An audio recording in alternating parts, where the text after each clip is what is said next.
tout cas parmi les réponses attendues, ce n'est pas l'élevage des lapins. Non, c'est plutôt une éducation de qualité qui permettrait d'avoir des ressources humaines suffisantes dans les différents domaines, que ce soit au niveau des infrastructures routières, que ce soit dans le domaine de la médecine, que ce soit dans le domaine agricole, etc., etc., sans oublier les technologies de l'information et de la communication. Donc, ce programme du chef de l'État est en l'heure, c'est une façon de tromper l'opinion burundaise juste pour préparer les élections 2025 et 2027.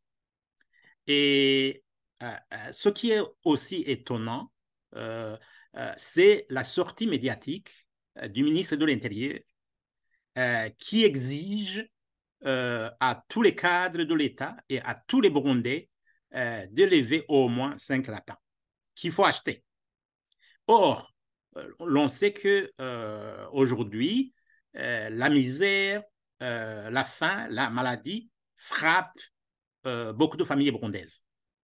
Et donc, les Burundais aujourd'hui n'ont pas les moyens suffisants, notamment pour acheter 5 lapins et surtout élever les 5 lapins parce que ça exige des moyens. Il faut des enclos, il faut nourrir les lapins, il faut soigner les lapins. Et tout cela doit se préparer et ce n'est pas le cas malheureusement. Et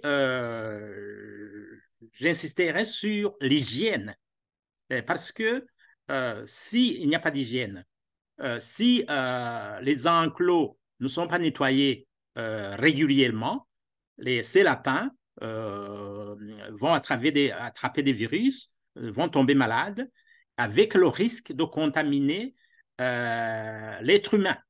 Est-ce qu'aujourd'hui, le Burundi a suffisamment de moyens pour prévenir ces maladies? Est-ce qu'on a suffisamment de médecins vétérinaires qui pourraient intervenir en cas de maladie, en cas d'épidémie à travers tout le pays?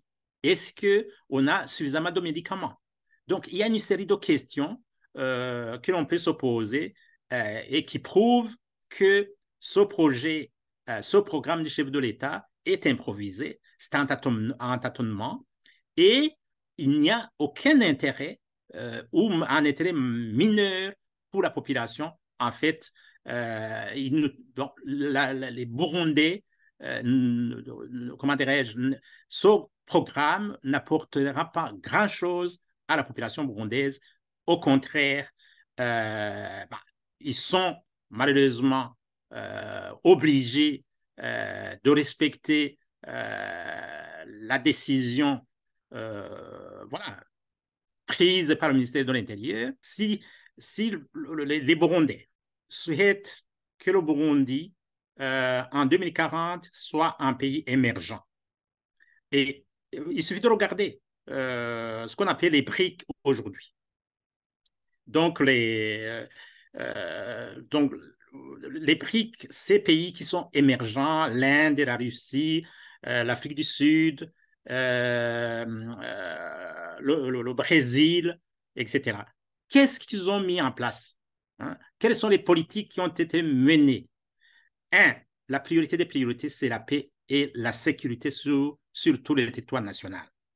C'est la confiance entre ces pays et le reste du monde pour attirer des capitaux. C'est une vision de développement de leur pays, en fait, basée notamment sur les infrastructures. Le transport, vous savez que ça, dans le commerce intérieur ou international, il faut quand même des routes en bon état. Il faut des chemins de fer. Donc, les infrastructures sont incontournables. Et le Burundi a le privilège d'avoir de l'eau, assez d'eau. Le Burundi a un climat favorable. On peut, disons, et Bagaza, le président Bagaza l'avait fait, régionaliser, disons, l'agriculture Je veux dire par là, dans telle région, développer telle agriculture, notamment les céréales, par exemple, les pommes de terre, le riz, le haricot, et sans oublier les produits d'exportation comme le café, le thé, le coton et bien d'autres, et dans le but vraiment de créer des conditions pour que chaque Burundais, qui a l'autosuffisance alimentaire d'abord, et puis produire l'excédent pour exporter, notamment pour, disons, avoir des devises. Je rappellerai qu'aujourd'hui, le Burundi importe beaucoup plus par rapport à ce que le Burundi exporte. Donc, et ce qui explique en partie le manque de devises dans le pays.